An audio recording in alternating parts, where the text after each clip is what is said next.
যাদেরকে স্বাভাবিকভাবে কবর দিয়ে কবরস্থানে রাখা হয়েছিল কবর থেকে উঠবে, যারা বিমান দুর্ঘটনায় মারা গিয়েছে ওই ছাইগুলো থেকে উঠবে, যারা সাগরের মধ্যে মারা গিয়েছে সেখান থেকে উঠবে, উঠে বলবে কে ভাঙালো আমার ঘুম?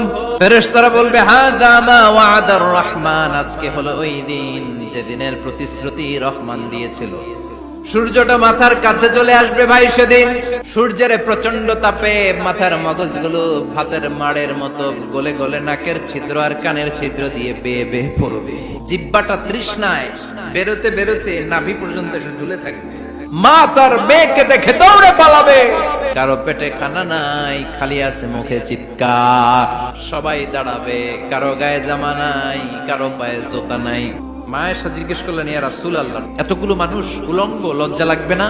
বিশ্বনবী বললেন ও আয়েশা, দিনটা এত ভয়ঙ্কর হবে, বাঁচাও বাঁচাও ইয়া নফসি ইয়া নফসি বলে একবার ওই বিপদের দিনে মানুষ আকাশের দিকে এরকম তাকাবে, কার গায়ে জামা আছে কার গায়ে জামা নাই, ওই কথা মুহূর্তের মধ্যে ভুলে যাবে রে আয়েশা।